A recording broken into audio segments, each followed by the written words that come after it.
Hey, I'm Louis. I love being outside in my free time, but unfortunately, my mother told me yesterday that the life I know won't last forever. The Pacific state Tuvalu, where I live, won't exist anymore, just as other islands near mine. Mommy told me that's because of the climate change. You think that sounds strange? I thought so too, and started my search. Climate change is what we call the change of the climate on Earth or any other planet, and it doesn't matter if the change is caused naturally or by human interventions. However, my mommy was talking about the climate change caused by humans. For a lot of years, there has been an increased concentration of greenhouse gases in our atmosphere, and it will continue to grow. The exact details aren't clear yet, but the main principle is easy to understand. Only a small piece of the solar radiation is reflected back to space. The reason for this are steam, CO2, and a lot of other gases in the Earth's atmosphere. You can think of it like a big greenhouse. Generally, this is a good thing. Without it, all of us wouldn't be able to exist because of the outside temperature would be very cold otherwise. But the sad part is that small masses of greenhouse gas can have a big effect. The biggest portion of CO2 is a part of a natural carbon cycle. In geography, I learned what a carbon cycle is. The CO2 in the atmosphere is temporarily captured by the ground, oceans and biosphere, for example forests. Through natural processes like the rot of biomass or forest fires, the CO2 gets free again. Since the Industrial Revolution, humans caused extra greenhouse gas, especially through burning fossil raw materials like oil and coal. The CO2 that can get free this way is not that much compared to the whole quantity in our climate system, but it is enough to increase the natural greenhouse effect. Since the middle of the 18th century, the CO2 concentration in our atmosphere has increased by almost a half, says the IPCC. That's the reason why the temperature has grown around 0.74 degrees warmer. Obviously, the global warming depends on the sun too, but the variability is way too small to explain the global warming on Earth, at least of the last few decades. Well, now you at least know the reasons of the climate change, but what consequences will follow?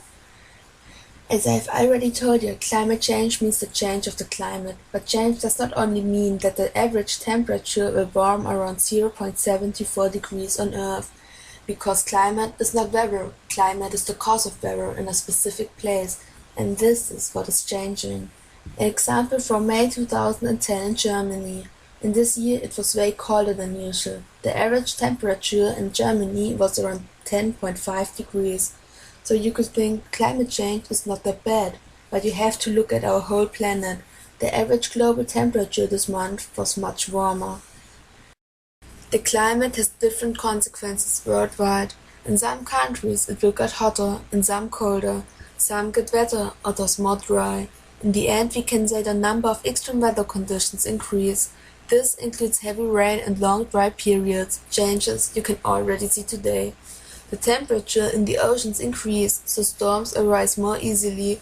The snow, for example from mountains and polar areas, melts away on the northern and southern hemisphere. As a result of this, the sea level and thus the numbers of floods increase.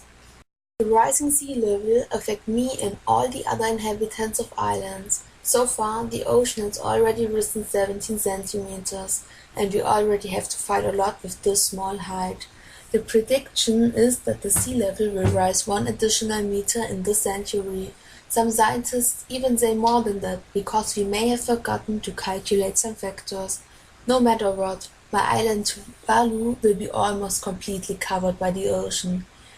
We have to build and strengthen dams daily, otherwise the ocean and the heavy waves would flood our island.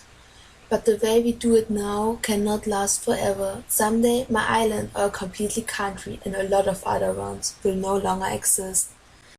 Impoverished countries are affected most by this. That is the reason why we have way more people who run away from their home because of the climate nowadays than we had in the past. The climate and development organization Greenwatch published its Global Climate Risk Index from 1990 to 2008. According to it, Bangladesh and Vietnam were worldwide the countries most affected by extreme weather events. In Germany, the USA, and other rich countries, it is easier to deal with the consequences because of the better infrastructure and financial resources. But even there will be consequences. Generally, you can say Africa and Asia are most affected. In some areas in Asia, it stops raining for quite a long time. Rivers dry up and the ground becomes unproductive. In other countries, the rainfall becomes stronger. Both cases are negative for the food production. That makes sense. Without rain, nothing can grow. If there's too much rain, the floods can destroy the harvest. The rain increases especially in northern Europe and in the east of America. On the other hand, it will be drier around the Mediterranean Sea and in the south of Africa and Asia. These changes are problematic for our agriculture too, because a lot of plants and animals can't adjust themselves as fast as the climate changes. So in a few years, a lot of animals and plants are going to die. It does not matter if they live on the ground where the extreme weather conditions will be fatal to them, or in the oceans where they will die out because of the over-acidifications. In the ocean, some plants and animals, like for example the corals, go extinct because the acid dissolves the lime. The over-acidification has strong negative effects on our ecosystem. Now I've told you quite a lot about all the consequences. To sum it up, here are all positive and negative effects in the overview. Agriculture. Through the global warming, there's a lot of new area you can use for agriculture because plants are able to grow in places where it is usually too cold for all of them. But on the other hand, other areas will get useless because it will become too dry for them. Rivers get less water, so seas will eventually dry out completely. The drought will cause more wildfires, grazing areas will disappear and more deserts will appear. Health. Less people will die in winter because of the cold, but in summer way more people will die because of the heat. This disease spread faster and people with pollen allergy have to fight against stronger symptoms. Environment. The rainforests will get greener because of the direct sunlight when fewer clouds are over the sky, but they will also slow down their growth.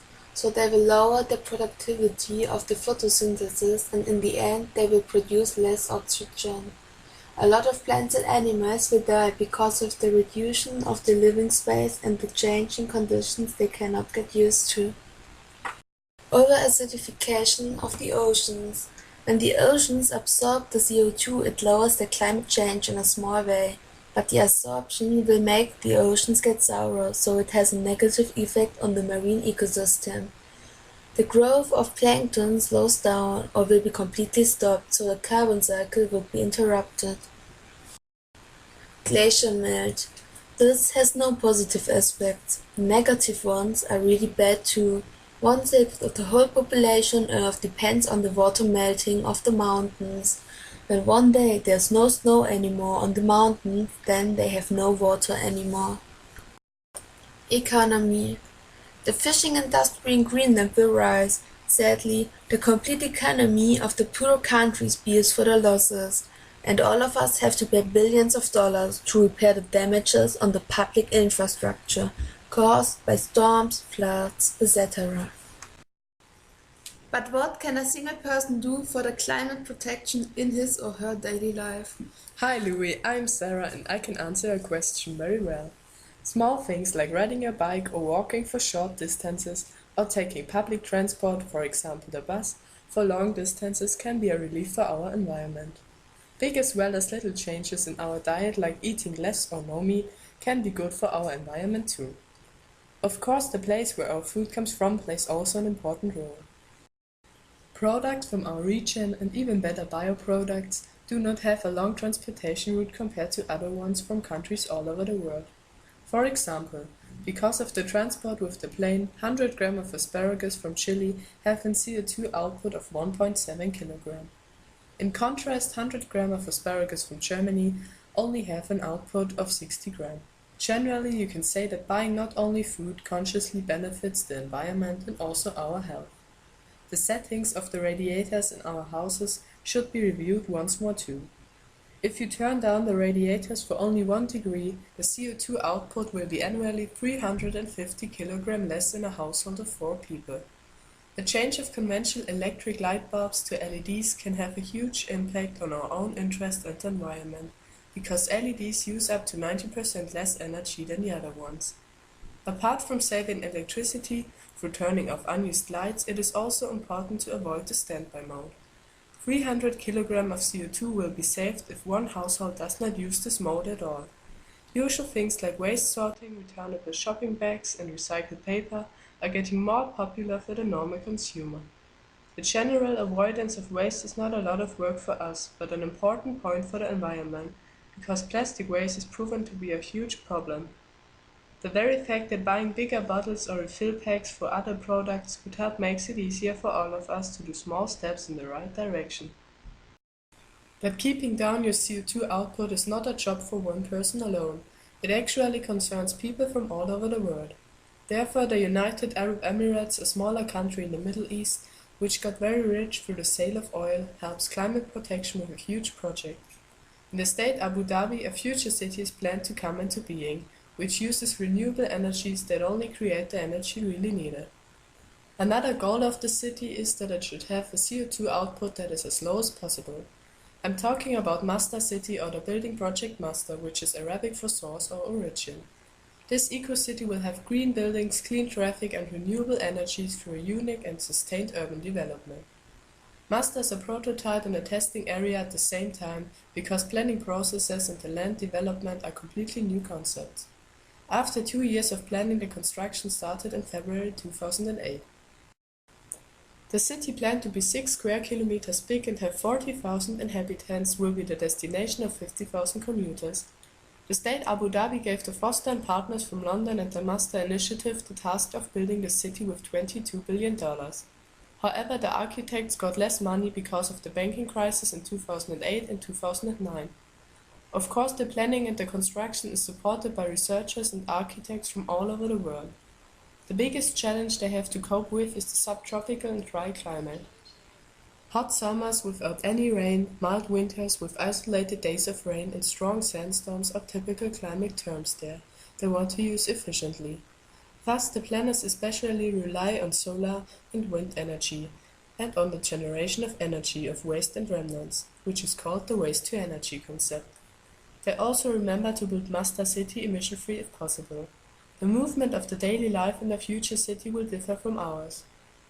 The inhabitants are not allowed to drive private cars, and that is the reason why they have to walk, go by bike, use the tram, called light railway, the metro, or driverless all-automatic electric cars, following the Personal Rapid Transit System, or short PRT.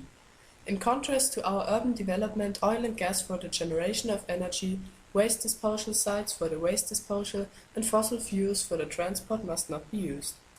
This way, 941,200 tons of CO2 will be avoided annually. Momentarily, however, the place resembles a ghost town because only 10% of the construction has been finished so far. 13 buildings and the wind tower are completed, and about 500 people, most are students, live there. Enterprises like Siemens and the National Bank of Abu Dhabi and restaurants already have settled there. Because the completion is only set in 2030, Masdar will still be a utopia for a long time. Turning new and already existing cities into a sustainable living space called sustainable cities is one of the biggest challenges nowadays. In spite of the long way which Masdar has still to go, it will serve as an example for many city planners. And in the end, Rome was not built in a day either.